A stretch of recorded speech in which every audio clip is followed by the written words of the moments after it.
Kongeye kwishima kubanda namwe hano kuri Cukumbura Ukuri TV nkuko bisanzwe ni ya makuru yacu tubagezaho gatanu kuri gatanu igihe cyose tuba turi update tubagezaho amakuru ibiri kubera ku murongo w'urugamba hano mu gihugu cya Kongo. Muri kumwe na Pasiteri Habimana Joel, ndetse ndabwira abantu bose no gusenga cyane mugasengera twirwaneho. Kapiteni nani Colonel umwe ndetse na majoro n'umukapiteni umwe bagotewe hano bita Bijumbu, baragoswe ubu ntago bashobora gusohoka. Amakuru ambwira kuko bagoswe ndetse mu kirere akaba hari drone, babuze uburyo basohoka ahangaha muri Bijumbo, ndetse ibintu bikomeje kuba bibi cyane. Uyu mukoloneli yarakaze cyane, yarafite ubushobozi hano muri twirwaneho niba mutakaza, ndetse niwe ushobora kuba yakora ama operation akomeye akarahabutaka yo kurinda Minembwe. Yari indwanyi, yari bisaziyemo, yari maze igihe kirekire ari indwanyi, none bamugoteye Bijumbo. Haraciki uyu murwanyi biragenda gute? Uyu murwanyi arasohoka mate? FARDC iravuga ati namanike amaboko cyangwa ngo bahite bamutwikira muri Bijumbo. Bakunzi bacu, ibintu bimeze nabi cyane hano ku murongo w'urugamba, ndetse amagingo yangaya Kabare Warungu Shabunda ubungubu irayoborwa murabizi na Wazalendo, ariko agatoki ku kandi ko Bukavu nayo igomba guhita yinjira mu mubare wahamaze gufatwa, kuko bamaze kubwira babaye baretse kwataka Bukavu. Amakuru twayamenye, babanze bazengereze mu vetu umutwe hari mu bice byo hafi, kugira ngo amahanga akomeze abone ko M23 yasuzuguye itegeko mpuzamahanga. Niyo mpamvu ubona kenshi barasa Karehe, bakarasa Warekare, bakarasa hariya hafi y'Ibinombe, bakarasa Masisi, bakarasa n'ibindi bice byose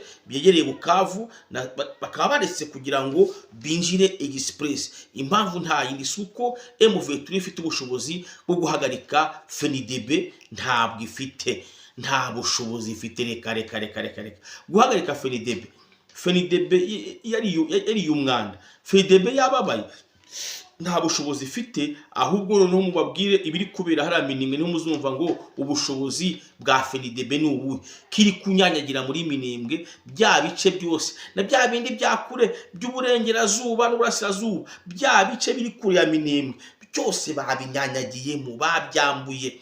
Bwa buce bumva ngo dore ngo Bijumbo, ngo nani ngo Rubarati, ngo dore ngo iki byose, ngo dore ngo nani ngo Rugezi, ngo dore nani ngo Ruguzi, hose ngo dore ngo Mikenke, ngo dore ngo Karingi, ngo dore ibiki. Bwa buce bwose FARDC FENIDEB bari kubwirukankamo bagenda bukora. Umva ko mbere bajyaga barwana usa nkaho bari kurerekereza, batajya mu byaro, batajya ahantu haciritse.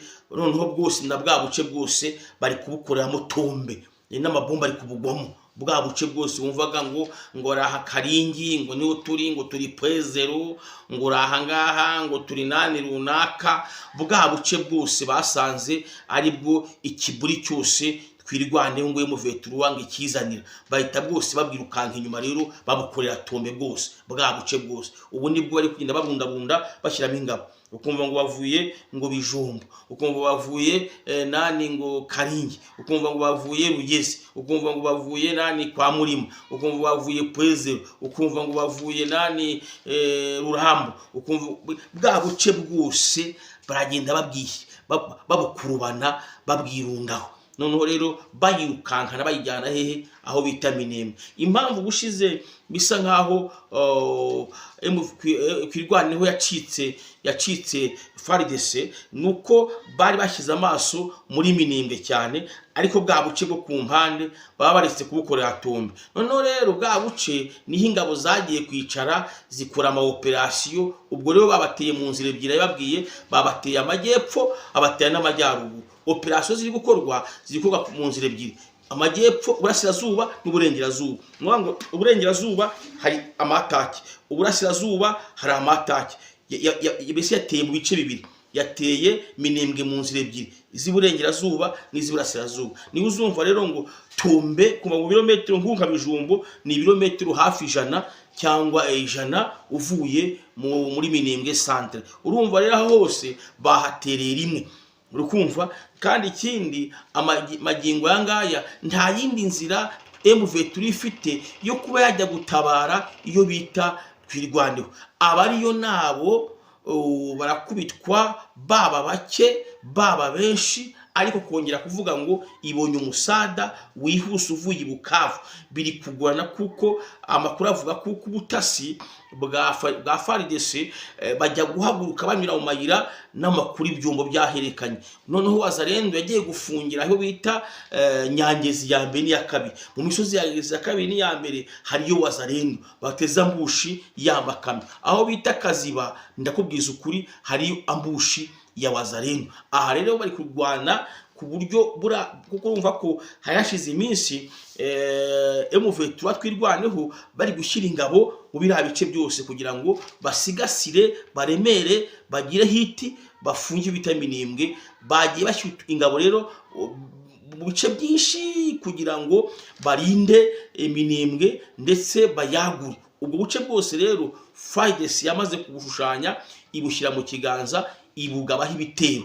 Ibwo bice bwose rero bari kubukuramo kugira ngo igende icika intege mu bice byose yari ifite. Uziko mbere FARDC yazaga iri kureba Minembwe, ubusuko rero FARDC yamaze kubara abasirikare Twirwaneho ifite. M23 Red Tabara imaze kubabara, iravuga ati wakureza 100,000, kuko amakuru avuga kuko hari mu bice bya za Minembwe honyine hashobora kuba hari 100,000 biri official, ariko Twirwane ako Wazalendo itariho na FENIDEB shaka kuba hari nk'ibihumbi 150. Ngaho ibaze namwe by'abasirikare 150.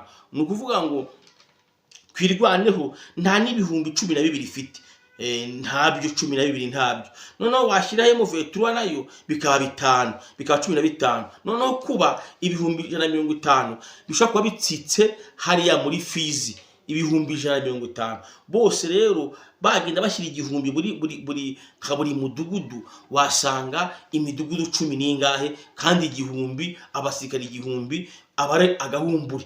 Nuvuga ngo rero Wazalendo ni benshi, FENIDEB ni benshi, abakongomani ni benshi, Serepanoire, Hibu, ibiki byose bacanshuro ngo nani ngo ibiki byose. Aha rero bisa nkaho bayifungiye rwagati, irafunze. Bira bihumbi 10 na bingahe twavuze na 5, ishaka 12 bisanga 5 byaje gufasha kuko kuzamukira imisozi biragoye, bikaba 13 cyangwa 15. Hantu rero haracuwambaye kugira ngo ucike ibihumbi 150 biragoranye cyane kugira ngo bisubize inyuma. Niyo wakwica ntiwakwica 50 baba bakumaze. Hakavuga ko hari honyine Minembwe hari imbunda bita BM43, za mbunda zikururwa zigira ku mbunda 100, imbunda 100 za zindi zigetse 8 tanka biragira kuri 200 bitanka, bya bindi bigenda mu misozi bizamuka mu misozi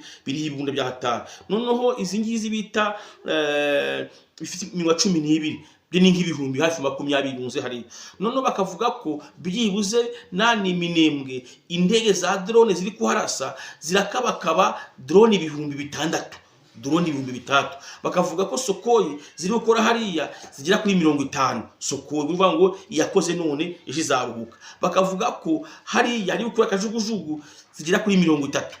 Hari mu birabici bya Minembwe byose. Minembwe bivuga ngo rero n'ukuntu Minembwe imeze ni sector, nta mahirwe menshi yuko Twirwaneho ishobora kuza kwigobotora ibitero, kuko ibitero nuvanga imisozi yose myinshi nyiza strategy, ibigo biremereye byamaze kuraswa. Bya bigo bwafata byibuza ahangaha hari defense, hari Kaburende, hari iki, aho hose drone yaraharashe.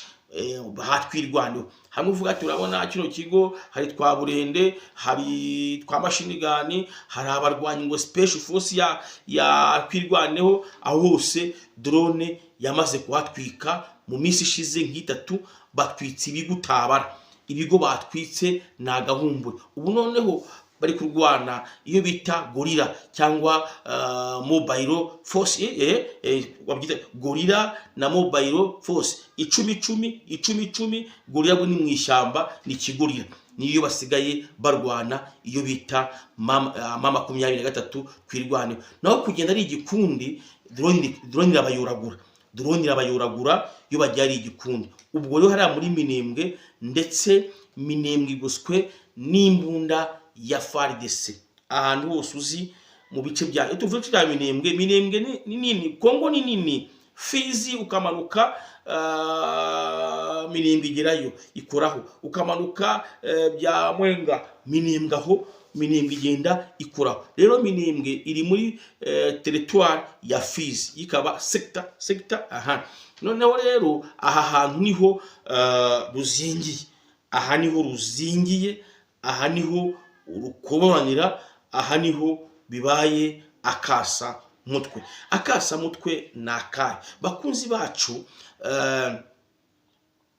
murakunda kumenya mukurikira amakuru ati kandi aya makuru bamwe na bamwe nta n'ukuntu amacano yabo ari Minembwe hoya hamwe na bamwe yibereye mu bihugu bitandukanye urumva agacomeka ati ya ati Minembwe banafanya maajabu wowe si urafanya maajabu vuga igisirikare bafite gishakura maajabu Minembwe bavuga ko na M23 kugira ifate birabice bari abasirikare bagurishije igihugu ariko ngo noneho umusirikare wese ugaragayeho kugambanira igihugu kugambanira bagenzi uvuganye na M23 twirwane bari guhita bamurasa hari wejo baraye barashe yari umufisiye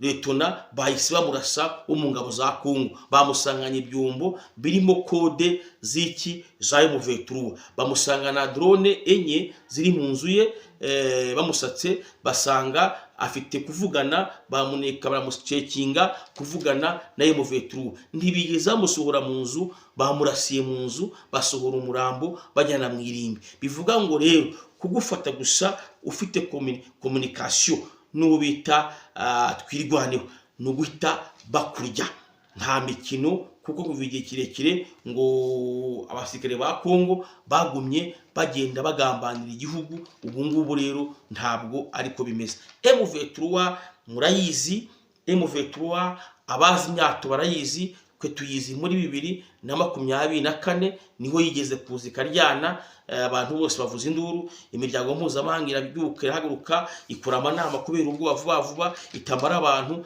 ariko ubu ngubu imiryango mpuzamahanga irarya ati byonyine tutavuga Gisegeta yishoboye Gisegeta zayirumanga niyo tutavuga ngo tugiye kuvugira Gisegeta tukiryamira Gisegeta zayirumanga niko batuyungu Gisegeta yarayifitiye twamaze kumushumurira niyo baza kurega ndi kwabyumva twamaze kumuhereza imboga Gisegeta wenyine azirumangira M23 rero bakunzi bacu mukundi ibiganiro byacu nawe uhita kwitaho harayiki tumenye ko buryo dukunda mu buryo bukomeye iyo utarayikora ushyizeho harayiki abari sawa uturekera aho ngaho kavuga ati Imana mu mugisha ashyizeho harayiki rero ku murongo w'urugamba ibintu rero bikomeje kwa bibi cyane imisozi yose ya Minembwe ndetse n'imisozi iva Bukavu aho bita Panzi yose harimo